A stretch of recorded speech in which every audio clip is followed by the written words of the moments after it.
During Senate floor remarks on Wednesday, Senator Amy Klobuchar spoke about her recent trip to Ukraine, along with Senator Rob Portman.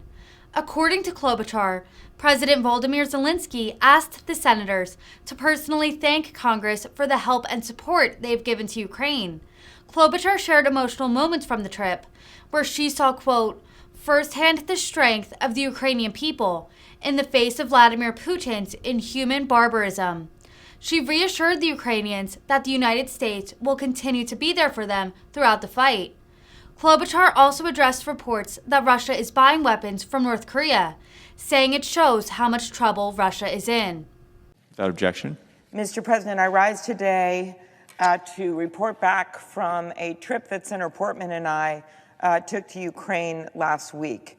And the number one thing I'd like to report is that President Zelensky personally asked us, and I know that Senator Portman addressed the Senate last night and reported this, but he personally asked us to thank the United States Senate, to thank the people of this country for the generous and unending continuing help that the Senate has given to Ukraine in their fight for democracy.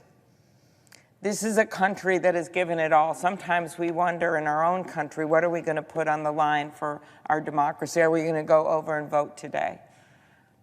How much do we care? There, the people of Ukraine are putting their lives on the line every single day. The ballerina who puts on camo and goes to the front lines. The exhausted workers at the nuclear plant, trying to protect not just the country of Ukraine, but surrounding countries, because it is the biggest nuclear plant in all of Europe, supplying 20% of the electricity to the people of Ukraine. They go to work every day under incredible stress and pressure that we can't imagine, trying to keep their country safe while surrounded by 500 Russian troops. We think of the cellists playing beautiful melodies on the front steps of bombed-out remnants of a town square to remind people that culture and love still exist in this country. I think of the mass grave that we visited in Bucha, in Irpin, the apartment buildings after apartment buildings burned out. But Ukraine goes on. We saw firsthand the strength of the Ukrainian people in the face of Vladimir Putin's inhuman barbarism. But just as Putin has shown his true colors, so have the people of Ukraine in brilliant blue and yellow. Over the past 6 months since the invasion, their bravery and humanity has consistently shined through. When Senator Portman and I went to Ukraine last January as part of a group of senators, we were the last group that went in before the war started, with Senator Shaheen and Murphy and Senator Blumenthal and Senator Wicker and Senator Kramer. We witnessed the incredible resolve of the Ukrainian people. Last week, we saw up close a nation defending its homeland in a way that few expected would even be possible. We had an excellent hour-long meeting with President Zelensky and Defense Minister Reznikov and the President's Chief of Staff.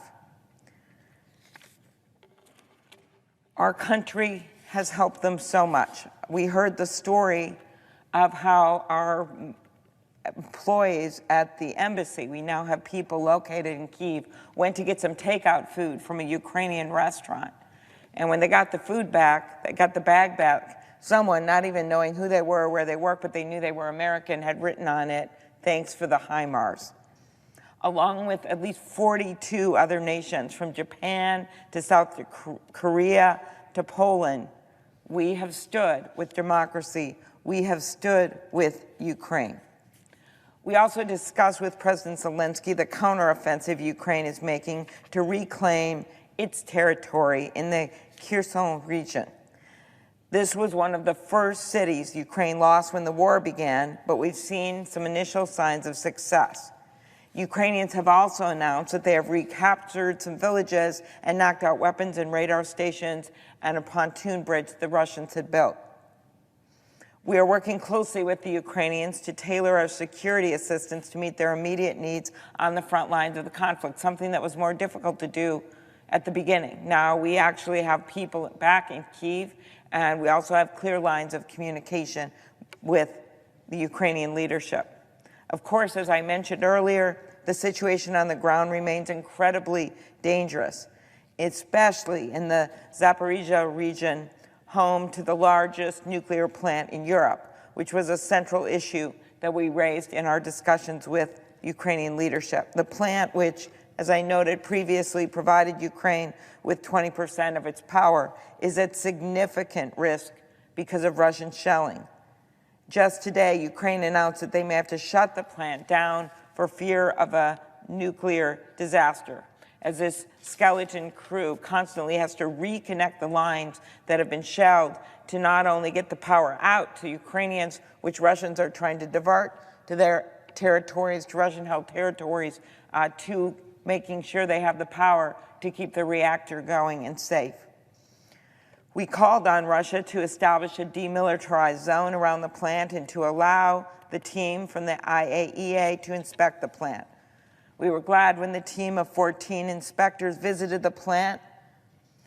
2 inspectors will remain there indefinitely. This is all happening as we speak. The IAEA released its report yesterday and said, quote, "While the ongoing shelling has not yet triggered a nuclear emergency, it continues to represent a constant threat of nuclear safety and security." The agency, which is full of nuclear safety experts from around the world, noted extensive safety concern. They urged an immediate stop to fighting on site and in the vicinity. I continue to call for that demilitarized zone around the plant. We know that this nuclear incident wouldn't be just an incident, it would be a catastrophe. We all know this is a hard fight, but America must continue to stand with Ukraine. If Vladimir Putin had been allowed just to enter their country, take over an entire democracy, he would never have stopped there. We also held a meeting with U.S. military leaders at the 101st Airborne Division in Poland, who are there to underscore our commitment to our NATO allies and the defense of Europe. They affirmed that the Ukrainians are making great use of the weapons we have supplied in their fight against Russia.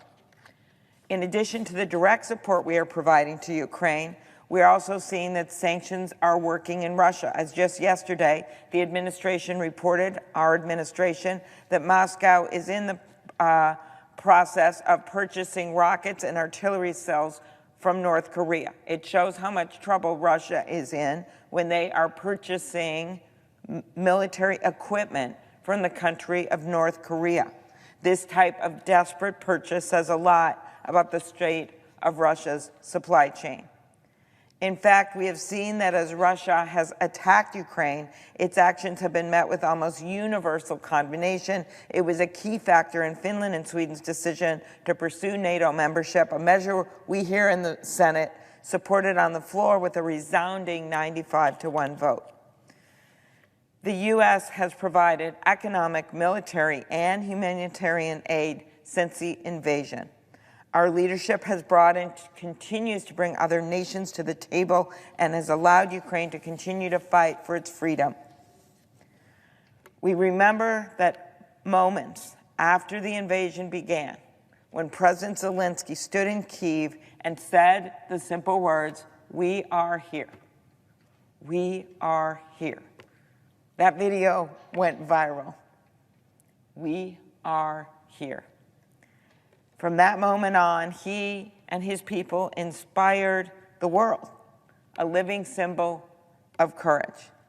So now it is our time to assure the Ukrainians, knowing that they are up against the evil of Vladimir Putin, with the simple words, "We are here." Thank you, Mr. President. I yield the floor. Mr. President, I have 8 requests for committees to meet during today's session of the Senate. They have the approval of both the majority and the minority leaders.